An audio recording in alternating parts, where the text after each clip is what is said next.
dañoo gis ne candidats yi maanaam Ablaye Wade ak Macky ñu ngi recevoir waa CNOS. CNOS nag boo ko déggee mooy banqaas bi gën a si wolof bu gën a représenté waaw bu tënk fédération yëpp si réew mi ci wàllu sport. ci kaw loolu tamit Macky si boppam présenté benn programme. muy nag lu bees. ci wàllu sportu Sénégal. jëmee ko ci politique yi. yow noo ko recevoir parce que yow APR nga bokk. naka nekk aussi sportif. c'est important. naka nga ko jàngatee loolu. nekkul lekk loo xamante ne pour gagner élection la. waaye lu dëggu la xëy na ci waa coalition Macky 2012. loolu mooy lu am Papis. avant may nekk APR avant may nekk militant politique. je suis d'abord un sportif dafa am sportif là. est-ce que mën nga fàttali sénégalais yi sa jaar rapidement. waaw bon man international sénégalais de basket laa woon. joué naa fii joué naa États-Unis joué naa France joué naa ci réew yu bari.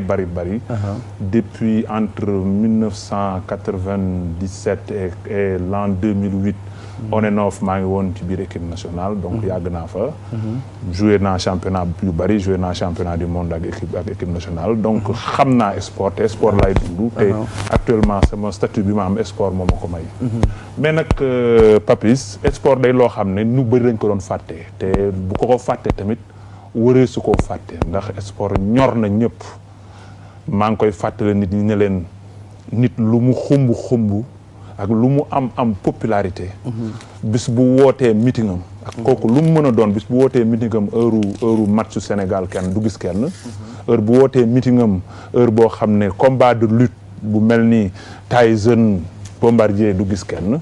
donc ça veut dire que ne sénégalais yi sport am na fuñ ko teg.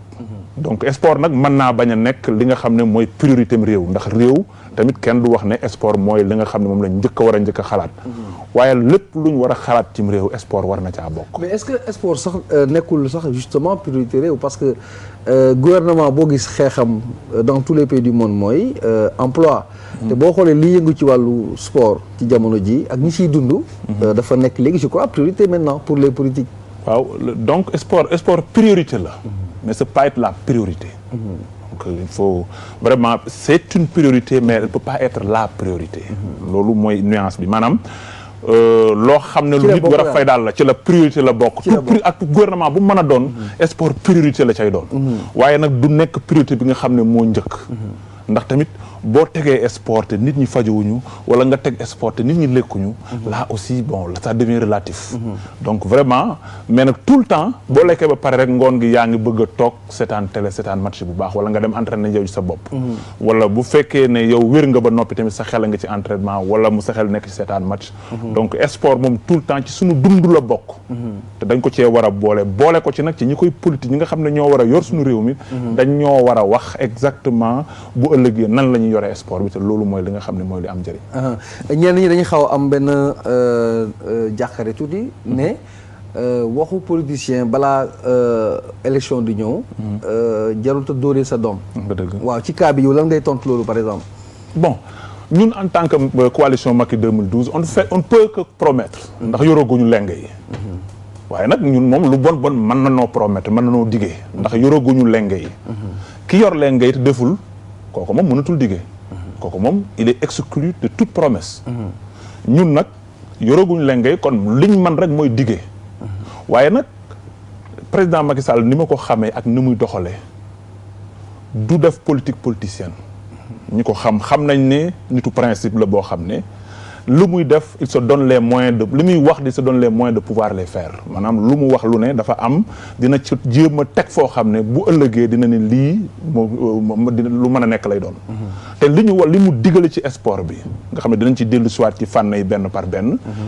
lépp lu mën a nekk la waxul ne dinaa dem indil leen benn jant wala mu di waxul dinaa indi ay saxaar yu leen di basketé non il n'a pas dit ça dafa wax loo xam ne lu correct la loo xam ne lu yomba def la lu jafewul te loolu bu ñu changé ni ñuy dundee en tant que état rek lu yomb lay doon te loolu c'est pas une promesse qui est difficile à alors comme yaa ngi xaw nga sànni xee tuuti ne yéen diggeegu leen yoru leen lenge yi ñi ko yote defuñu dara yéen doo leen def comme ñoom par exemple mais est-ce que bu ñu xoolaatee aussi ci li nga xamante ni mooy ñi yor lenge yi maanaam régime alternance bi xëy na yow xam nga sport waaw xam naa ko waaw mais xanaa du lépp la ñuy sànni bu ñu la laajoon tey lan moo ci baax loo xamante ne du politicien bi mooy wax du kii far mooy wax sportif bi mooy wax par exemple bu ñu ne woon tey ndongo sportivement lan nga jàpp ne moom la ci wàllu sport ci réew mi la ñu avancé loo mun teg sa bët yow est-ce que am na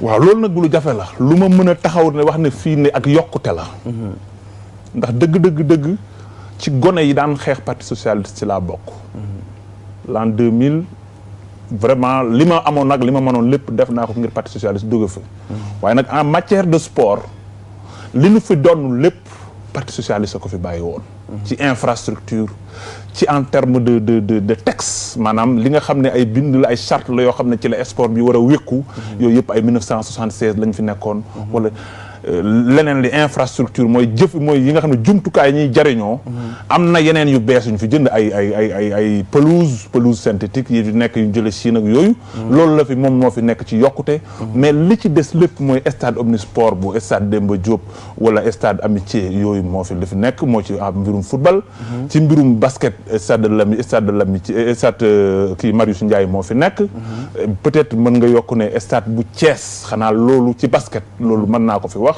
mais leneen lu bees daanaka amu fi ci stade maanaam on a réfectionné nañ fi loo xam ne lu màggatoon lu fi nekk ñu indi benn pelouse bu bees def fa loolu nag yaakaar naa ne fa la problème bi nekk te li nga xam ne nag mooy lépp li ñu war a jàpp ci politique sportive bi nga xam ne régime bii fi nekk loolu la def mooy yàq maanaam melokaanu sport ndax sport lu noble la sport moom dafa nekk mbir moo xam ne lu noble la bu fekkoon dañ koy def dañ naan buur yi ñoo ko war a def ndax sport du loo xam ne da nga koy def nii rek bu di dóoranteeka saag non sport dafa am jikko ju muy jox nit te jikko jooju dañ ko yàq ci biir réew mi ba yàqaale ko ci biir sport ci naka exactement maanaam fi mu toll nii le sport c'est finalement dañuy dem palais ñu leen di jox xaalis ñu leen di def nii c'est pas la noblesse du sport qui est montrée le sport c'est une pratique noble c'est une discipline noble boo xam ne nit ki da nga koy def boo ko defee boo ci génnee am ay valeurs yoo xam ne da nga koy jàngale te loolu moo ëpp xaalis bi ñuy fayeeku sax ci sport donc léegi nag sport bi politique la moi j'ai suffisamment de respect pour aujourd'hui le ministre du sport aujourd'hui mais premier discours première intervention li mu njëkk a wax mooy ne Coupe d'Afrique bii di ñëw Coupe d'Afrique very très politique ça va être politique on va mettre les moyens mais après on va faire de la récupération politique malheureusement pour eux yàlla àndu ca te politique boobu mooy tax ñi leen war a àndal sax ci xol ñi leen war a ñaanal sax duñ leen war a ñaanal te équipe nationale dañ koo war a tàqaleeg politique bi équipe nationale yëfu réew mi la ñun ñëpp a ko bokk te bu ñuy dem muy ña nekk parti beeg ña nekk parti bu ne dañoo war a ànd ci xol ñaanal réew mi waaye bu fekkee ne nag da lay wóor ni lu fa mën a xew parti au pouvoir moo koy accaparé wu di ko def ay récupération là aussi on comprendrait pourquoi les autres ne soient pas contents d'une victoire loolu mais damay ñëwaat si waxu xaalis bi nga wax léegi wax ne xaalis bi dañ ko xaw a jiital trop waaw pour comprendre sa esprit nga ne nag sport ay jikko la xëy na da ñuy fàttali Pierre de Coubertin bi wax charte olympique bi l'essentiel c'est de participer mais kooku dafa tënku dafa dëppoo ak jamono ak taxawaay mais tey jii boo xoolee taxawaayu sport business la entreprise la est-ce que mën nga ci exclure langage wu xaalis tey jii non le sport aujourd'hui rime avec l'argent c'est normal avec les moyens c'est normal mais argent bi doo jël rek di ko politiser c'est-à-dire que dañu war a mettre en place ay systèmes yoo xam ne sport bi ñi ciy nekk ñëpp di ci yëngatu di ci dund loolu muy acteur bi muy encadreur bi muy médecin sportif bi muy ñëpp di dund ci sport environnement sportif bi ñëpp di dund ci sport bi te loolu c'est une politique loolu nag politique bi nag amu fi li ñuy def rek mooy toog ba mu yàgg rek benn événement di bëgg am rek on fait de l'événementiel sportif événementiel boobu boobu nag loolu moo am Sénégal te loolu donc ñun loolu rek lañu yaakaar ne moo fi nekk te régime bi fi ne loolu la fi indi. Voilà, je rappelle que vous suivez votre émission le 17-18 sur la TFM. Aujourd'hui, le sujet porte sur les propositions sportives dans cette période de campagne. Pour ce second tour, je vous disais que Macky Sall a fait face à la presse hier. Il a décliné, présenté son programme pour le sport sénégalais. Retour sur les grands axes proposés par Macky Sall. Reportage signé Sayer Insa Diop. Le sport laissé pour compte, les acteurs du monde sportif n'ont pas manqué de le dénoncer depuis le début de la campagne électorale. Un appel qui apparemment a été entendu par la coalition Macky 2012. Son candidat est monté au créneau avec ses propositions. 3 sous-points, le soutien aux compétitions sportives nationales interscolaires, je l'ai dit dans le cadre de l'UASU, dans tous les domaines sportifs, ou alors la formation des athlètes et des entraîneurs, accroître les recettes, mais sans trop augmenter la pression fiscale. Il faut voir là où il y a des niches de progression, là où des gens ne payent pas, alors qu'ils devraient payer, améliorer les recettes dans ce cadre, réduire les dépenses, surtout inutiles, budgétivores, sans aucun impact avec le développement économique et social de notre pays, et mettre l'argent là où les Sénégalais l'attendent le plus. Le candidat de la coalition Macky 2012 a promis de tenir ses engagements à l'endroit du monde sportif sénégalais. Cependant, il compte sur le soutien du leader de Fekke Massibole, Youssou Ndour. Ce sont là des réflexions générales que je voudrais partager avec vous, étant entendu que le but de l'opération, ce n'est pas de venir avec des promesses. Tout ce que je vous ai dit là, vous savez, c'est à portée de main. C'est quelque chose que je peux absolument réaliser si je suis élu président de la République. Il faut qu'on fasse la promotion de cette lutte. Je pense que nous sommes les seuls à la pratiquer, en tout cas avec frappe. Et avec tout le cérémonial qui s'y est, il nous faut quand même faire une véritable promotion. Et peut-être que les Tafagay vont nous y aider, mais Youssou Ndour pourra, en tant qu'un des meilleurs ambassadeurs du Sénégal, pour vulgariser notre culture, aider à mieux vendre la lutte sénégalaise. Des anciens sportifs sensibles au discours de Macky Sall saluent l'initiative. Ils souhaitent également que le pays se dote en infrastructures dignes de son nom, tout en espérant une plus grande reconnaissance. C'est un discours extrêmement positif. Bon, nous, cela fait longtemps. Je pense que l'ensemble des sportifs sénégalais s'attendaient à une telle prise de décision par rapport à tout ce qu'a dit le président Macky Sall, par rapport aux infrastructures que notre sport doit se donner, par rapport aussi à l'augmentation du budget du sport. Je pense que tous les points qui ont été abordés ce soir, unanimement tous les sportifs, je pense depuis longtemps le réclamaient. Donc on est resté sensible à tout ce qu'il a dit. Le sport doit occuper une place de choix dans ce pays.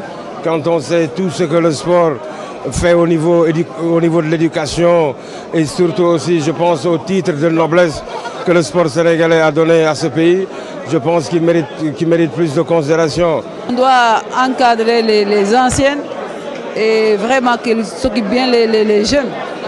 Si on place les anciens ou les anciennes dans les quartiers et créer des centres de formation, là c'était extraordinaire. C'est ça qu'on attend pour les anciens, c'est ça qu'on attend pour les anciens. Donc on l'espère de tout cœur que tout ce qui a été dit ce soir, que les engagements soient surtout respectés, que le Sénégal se dote d'infrastructures sportives vraiment dignes de ce nom, pour qu'au moins dans un avenir très très proche qu'on puisse organiser une Coupe d'Afrique, pour qu'on puisse organiser une Coupe d'Afrique au niveau du football, au niveau du basket, et que les anciens sportifs aussi soient pris en considération par rapport à tout ce qui se fait dans ce sport de ce pays. Apparemment, Macky poursuit son opération de séduction. Pour une première, un candidat prend le temps de discuter avec les acteurs du milieu sportif avant le second tour. Voilà, merci à Insa Saher Diop pour ce reportage. C'était donc la sortie de Macky Sall Ndongo. Je reviens sur les axes principaux de ce programme. Nous, puisque nous sommes tenaillés un peu par le temps, on va commencer par le financement, l'argent, en prenant le prétexte de la proposition faite par le CNOS auprès du candidat Abdoulaye Wade. Certainement que ce sera également le cas pour Macky, dans un pourcentage de 2%. De budget, alors que le budget généralement alloué au sport fait moins de 1%. Bon, ce serait un rêve pour nous sportifs, hein, parce que comme je l'ai dit au départ, avant d'être politique, moi je suis sportif. Donc j'aurais rêvé de voir au moins que le budget soit à 2%. Mais est-ce que mon rêve se réalisera? Je sais que si c'est possible, Macky Sall le fera. Et je sais que Macky Sall le ferait du moins. Et nous qui peut-être aurons l'occasion de lui parler quelque part, lui dirons que, écoute, monsieur le président, il faut aider le sport parce que le sport mérite plus que ce qui est lui donné aujourd'hui. Alors si le CNOS lui-même demande 2%, et le budget global, ça devrait tendre vers combien? C'est-à-dire le budget. En estimant le budget alloué au sport. Oui. Puisque ces 2%, c'est, je crois, pour le CNOS, simplement, en tant que... Non, le budget demande au ministère... Le CNOS qui demande au ministère... Que le budget sportif national soit de 2%. Mais est-ce que ça, est-ce que c'est assez ambitieux? C'est pas trop petit, 2%? Non, le budget aujourd'hui inférieur à... C'est 0,6%. Oui, 0,6%. Mais quand ça, c'est plus que doublé, c'est plus que même triplé le budget aujourd'hui. Non, mais c'est encore insuffisant par rapport à la demande. Oui, non, il n'y a jamais suffisamment de moyens. Mais je vous dirais qu'un budget de 1% ici au Sénégal, un budget de 1% serait un rêve pour le sport sénégalais. Parce qu'aujourd'hui, le budget d'investissement, c'est-à-dire parce que si le budget du Sénégal aujourd'hui en matière de sport est peut-être de 5 ou 6 milliards, il reste tous les 5 milliards et demi sont des budgets, sont consacrés au fonctionnement. C'est-à-dire que les fay salaire, il fay ministère, il fay auto, nangam, essence, nangam, moudjekh. Amul investissement. Donc, ce qui avance le sport, c'est l'investissement. Le budget d'investissement annuel du sport est inférieur ou égal à 500 millions. La seule pelouse du stade Demba Diop coûte 580 millions. Donc le Sénégal, après avoir fait la pelouse du stade Demba Diop, ne peut plus se permettre d'acheter de l'essence. Tout le reste est consacré au paiement des salaires, de l'essence, nangam. Mais comment peut-on rêver d'avoir des stades multisports dans les départements? Et les gens qui sont à Sadio, les gens qui sont à Fongolumi, les gens qui sont dans le Taïf et Touba et tout ça, et Mbaké. Mais ces gens-là, est-ce qu'ils ne méritent pas d'avoir un stade multisport pour pouvoir aussi jouer au sport, aux aussi? C'est ça le problème. Donc, il faut augmenter le budget d'investissement du sport. Et ça, c'est une nécessité. Alors, le rayonnement du sport passe fondamentalement par les performances sur le plan international. Aujourd'hui, qu'est-ce qui devrait être fait à votre niveau, puisque ça a été esquissé un peu, puisque qui parle de sport parle de performance. Et le sport ne peut pas être cantonné au niveau national.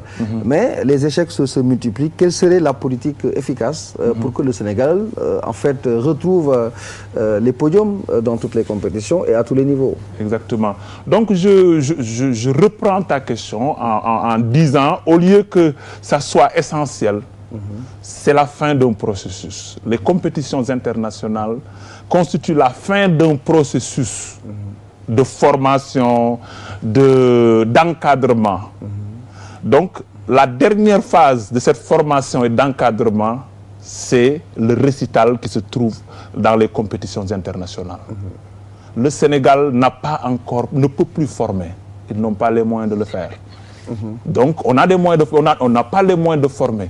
On a aujourd'hui ce qui est plus difficile en sport. Ce qui est plus difficile, on l'a déjà. C'est le potentiel humain. Le Sénégalais, de nature, est grand, bonne forme, pas obèse, suffisamment athlétique. Tout ce qu'il demande, c'est qu'il soit encadré. L'encadrement fait défaut. Tout simplement par le potentiel humain en encadrement aussi.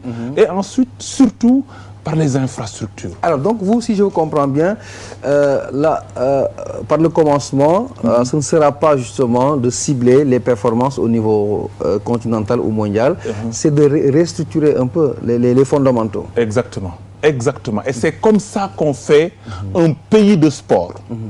Parce qu'actuellement, aujourd'hui, on peut avoir des générations spontanées. Ça veut dire que la génération de 2002 en foot, c'est une génération spontanée. Même la génération de cette année est une génération spontanée. C'est-à-dire on arrive à avoir un certain nombre de joueurs qui nous donnent, qui nous font rêver. Et ensuite, quand ça finit, ça finit. On retombe dans les derrières. Par exemple, je dirais que l'Angola, par exemple, est un pays de basket.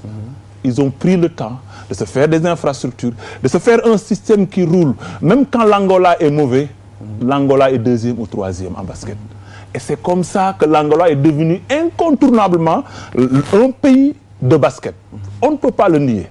Et pour que le Sénégal soit un pays de sport, un pays de basket, un pays de football ou un pays de lutte, il faut que le Sénégal puisse se donner les moyens de faire la formation, de faire l'encadrement pour avoir une machine suffisamment huilée qui continue. Et même si on n'a pas la forme, on est 2e. Mais nous, si on a la forme, on peut faire feu et flamme, mais le lendemain, on devient d'arrêt. Donc ça veut dire que notre système n'est pas encore bon. Il n'est pas bon. On va revenir à vous tout à l'heure, mais on va retourner à la régie avec Mame Fatou. Mame Fatou pour... certainement la question du jour dans ce 17-18